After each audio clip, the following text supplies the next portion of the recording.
And joining me now on set is Paul Viollis. He is a CBS News security analyst. Paul, thanks for being with us. My pleasure. We're still learning so much more about the suspect with each passing hour, but witnesses say that he shot the bouncer first before firing off multiple rounds and that he had smoke bombs. So would that indicate to you that this was premeditated? Oh, without question. There's no question about that. When you take a look at the way that this individual prepared, two parts to that question. The first part, was it premeditated? Yes, just by the overt manner in which he planned it. The time, the location, both of those were intentional. But the manner in which he brought the handgun that he brought, the semi-automatic handgun with an extended stock, as well as the fact that he brought what we believe to be at this point, hasn't been verified, smoke bombs. Could have been, stun grenades. Could have been all other different things. We're really not too sure yet. That hasn't been released.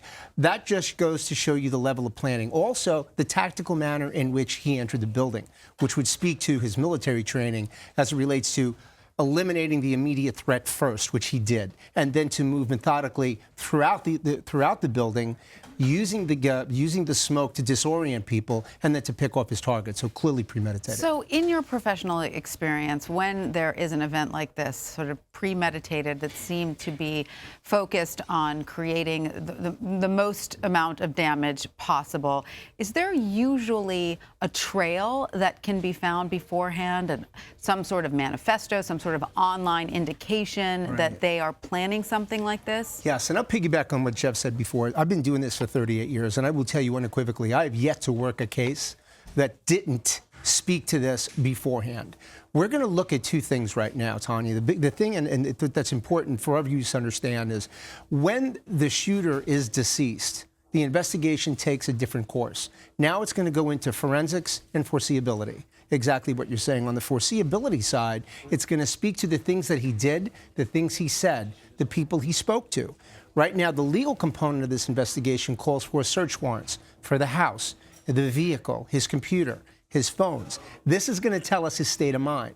And then to step back a little bit further with respect to that, it's going to go back to his military service. Investigators are going to go to the military. They're going to speak to who he worked with and served with in the Marines. They're going to look at his records.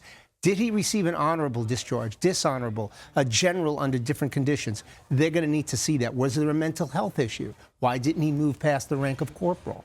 All of these things will start to materialize. And at that point, we'll start to know when he started to engage back in the community, that's when relative information from neighbors, friends, etc., is going to start to create a mosaic of who this person really was. Now, the reports that he could have suffered from PTSD, and of course that he has a military record, it's so hard for people to imagine someone who fought for their country, who made an oath to defend the country, to turn around and then become murderous like that, as seemingly without warning, although we're going to look into whether there was a warning.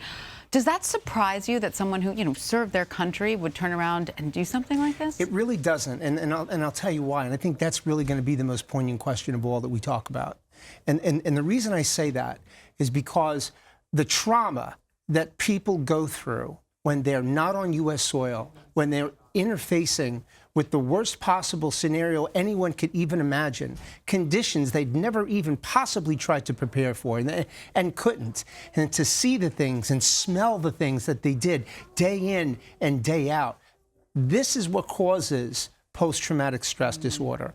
And I will say this even one step further, and I'm not in any way justifying what happened, no, at all. None of us are.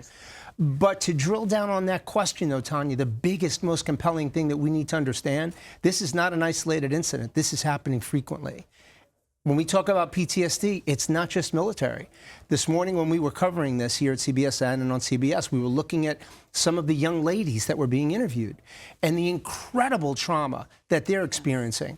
And I will tell you without any hesitation that you're going to see PTSD settle in a lot of the people that were in that bar, and how they're going to relate to it, and how they're going to get up the next day, and how they're going to navigate. It's unimaginable to put yourself in those shoes and imagine being stuck in a enclosed place like a bar with a killer whose intention is to kill as many people as possible. It's unimaginable what you must go through when you're in that position. It really is. And when you go back to that PTSD and that trauma, we live with emotional triggers. So we don't know what triggered him, and we don't know if it was yesterday or what 3 months ago. We just don't. We will know. Right. In all likelihood, we will know. But we just don't know right now. Again, we don't know what triggered him. We don't know if he suffered from PTSD.